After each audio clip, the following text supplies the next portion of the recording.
En pleno siglo XXI, año 2024, seguimos debatiendo acerca de si los capitalistas son unos explotadores que se aprovechan de la mano de obra barata de los trabajadores, o por el contrario, son una pieza fundamental en el proceso productivo, como para justificar ese excedente productivo en forma de dividendos que se lleva el capitalista. Y aquí vengo a dar mi opinión sobre este tema. Este video, como es de esperar, está basado en una forma de ver este debate desde mi propio punto de vista, en base a los diferentes datos e información con la que cuento y el cual me permite exponer este tema. Invito al debate en la caja de comentarios y que cada uno explique con argumentos su postura con este tema.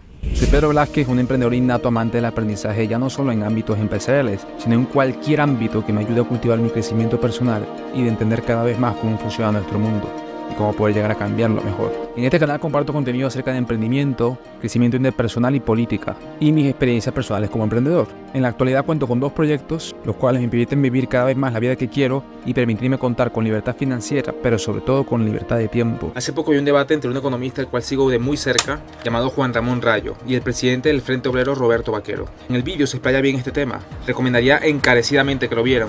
Pero en este vídeo quiero coger las partes más importantes, poner algunos clips del vídeo que acabo de mencionar para inspirarnos y llegar a comentar este tema en el debate también. Lo primero que tenemos que entender es por qué se piensa que el capitalista explota a los trabajadores. Bueno, primero aquí hay que hacer una declaración.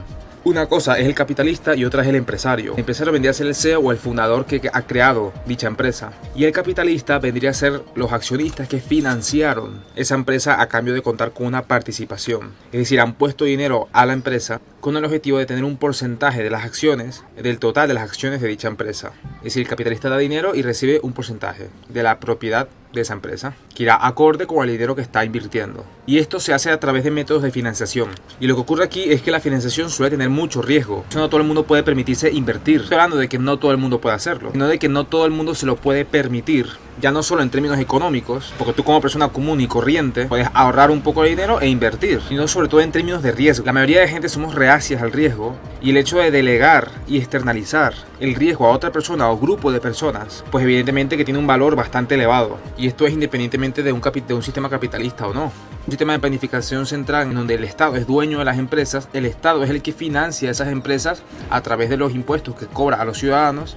Es decir, que todos, absolutamente todos, estaríamos a través de nuestros impuestos, o como lo llaman, contribuciones, estaríamos financiando esa empresa. Obviamente tú como persona no recibes nada a cambio de ello, es decir, que no recibes directamente una participación de esa empresa. Pero en buenos rasgos están estos dos sistemas. Un sistema en donde hay empresas públicas y son financiadas por el Estado, por los impuestos, los contribuyentes, y el Estado es el que se encarga de planificar, de invertir y de tomar las decisiones sobre esa empresa pública. La empresa pública es propiedad del Estado y la financiamos absolutamente todos. Entonces esto no tiene ningún sentido, de verdad, no tiene ningún sentido.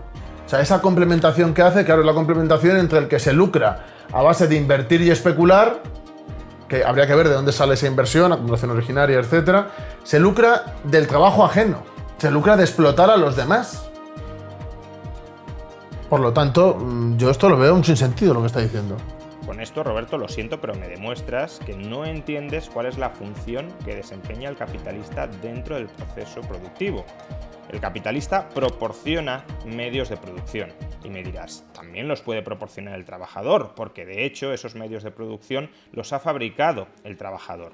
Cierto, pero el capitalista le proporciona al trabajador esos medios de producción bajo 3 condiciones que le son provechosas al propio trabajador.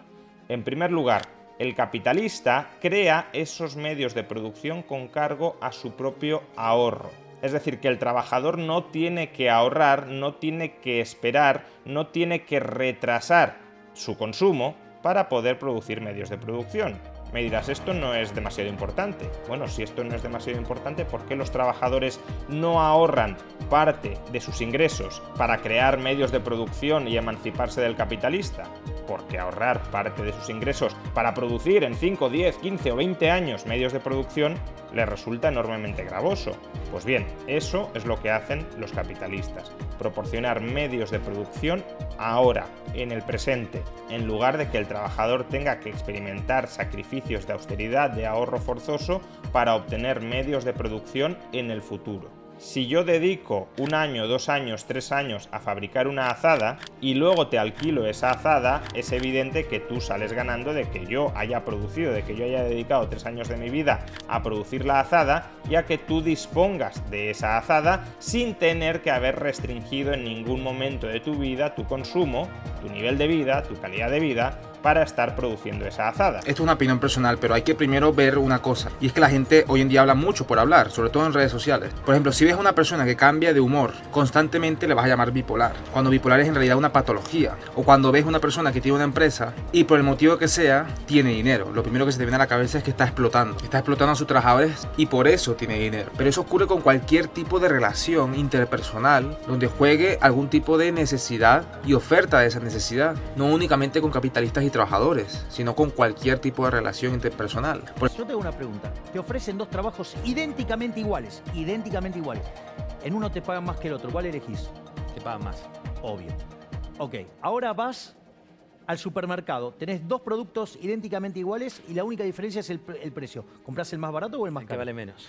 O sea, sos un especulador porque estás comprando barato y vendés caro. ¡Ay, qué malo que son! No, es parte de la vida humana. A continuación están viendo una pequeña captura de una negociación que hemos tenido con un cliente en nuestra empresa de limpieza. Como ven, las empresas a las que les prestamos servicios tienden a querer bajar siempre los precios. Y nosotros como empresa proveedora tenemos la opción de aceptar o por el contrario mantenernos en nuestros precios. El comportamiento negociador y condicional es algo sumamente natural en donde lo podemos ver entre pobres y pobres, entre ricos y ricos, entre empresas y trabajadores y entre empresas y empresas, como el ejemplo que les dije con nuestra empresa. También ocurre entre consumidores y vendedores. Puede ocurrir en cualquier tipo de relación en donde haya un choque de intereses. Cuando no existe un choque de intereses, lo que se está conciliando es una relación recíproca voluntaria, en donde no hay ningún tipo de interés chocando entre sí. Si una empresa te ofrece un sueldo de 2.000 euros y otra empresa de 1.600 euros por absolutamente el mismo trabajo, ¿con cuál te quedas? Pues evidentemente tú no vas a ser un pendejo y cogerás la de 2.000 euros. Si una empresa necesita un presupuesto de una empresa de limpieza y una le cobra, me lo invento, 20 euros más IVA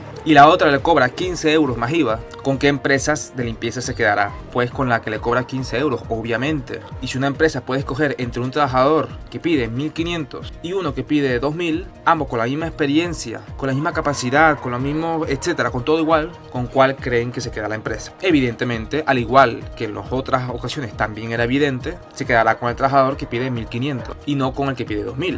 Segunda función que desempeña el capitalista: asumir los riesgos del proceso de trabajo.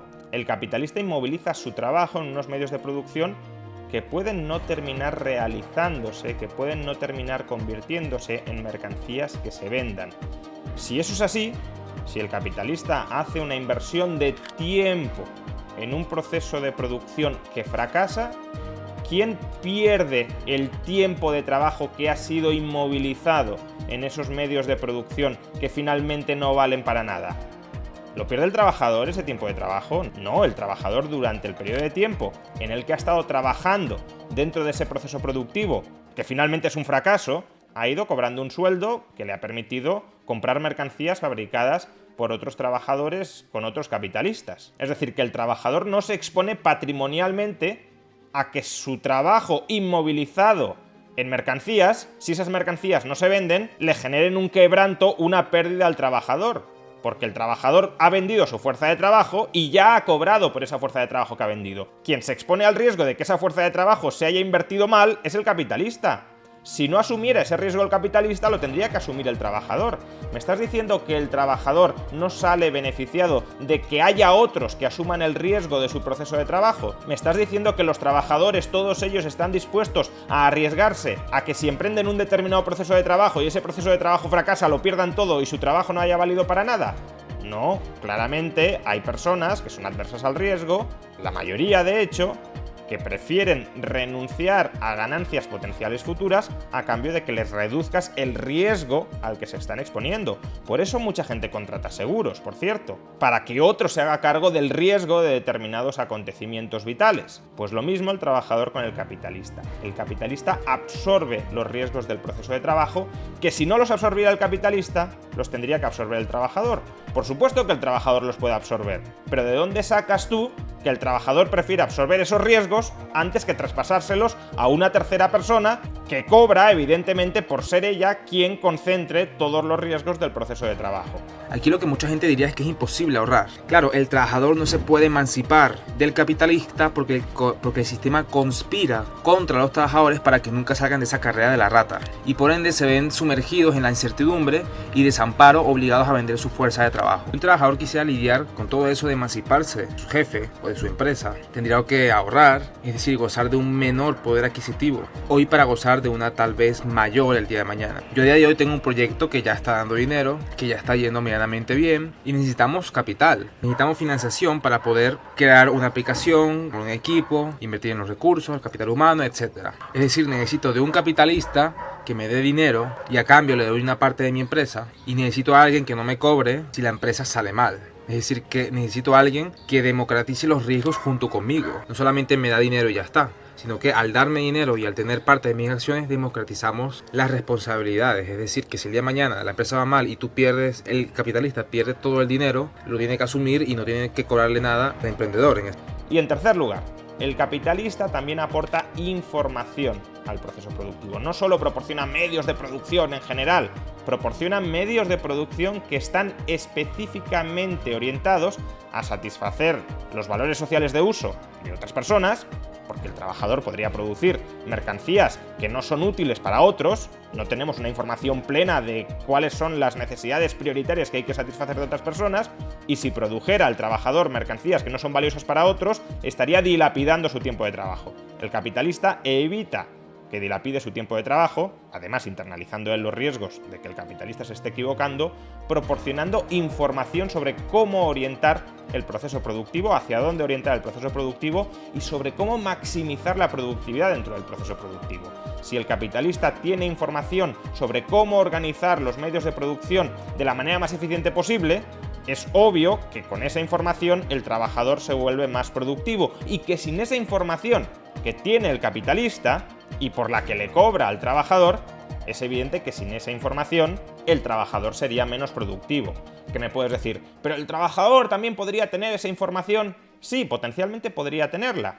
Al igual que potencialmente un mecánico podría ser ingeniero nuclear. Pero el caso es que no lo es. Y si hay intercambios entre mecánicos e ingenieros nucleares, esos intercambios de horas de trabajo materializadas en mercancías se producirán en términos desigualitarios. El capitalista invirtió en esa empresa peligrosa, invirtió en mi empresa que es peligrosa, porque era muy pequeña y años después se hizo muy grande, etc. Y obtiene los beneficios de ello, pues no hay nada que criticar aquí. Y si crees que también debes tener derecho, te animo a que hables con tu jefe y propongas comprar una parte de las acciones de la empresa de tu jefe. Si tienes un dinero ahorrado y tu empresa acepta dinero, puedes intentarlo. Y si no, puedes ir a plataformas de crowdfunding, en donde puedes invertir en muchísimas pequeñas empresas, y si el día de mañana resulta que inviertes en una y es el próximo Amazon, pues muy bien por ti, pero nadie puede venir a recriminarte nada, ni llamarte explotador. Claro, como en el esclavismo. También era necesario. Había una complementación también con los esclavos. Sin los esclavos no podía producirse en el esclavismo. Claro, como en el esclavismo, Rayo, claro. A los esclavos le dan unas manzanas y unos tarugos de pan y un sitio, un pajar o lo que sea para dormir, y el dueño de los esclavos, ¿no?, se queda con todo. Es un reparto equitativo también para ti, ¿no? Nueva falacia argumental. Que en el esclavismo haya explotación no implica necesariamente que en el capitalismo también la haya. Que quizá la hay, pero habrá que demostrarla. No se puede decir, no, como en el esclavismo hay explotación, entonces evidentemente en el capitalismo también.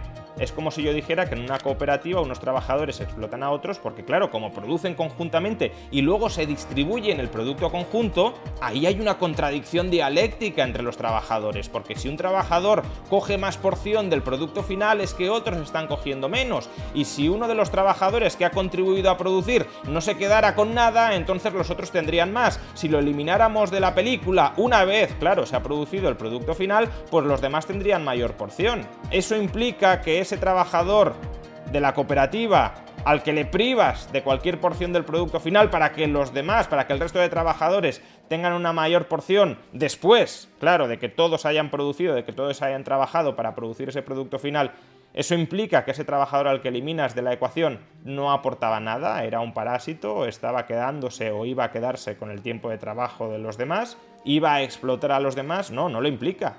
Quizás sí, quizá era un parásito y lo han eliminado de la película justamente porque apenas ha trabajado y quería quedarse con la misma porción que el resto.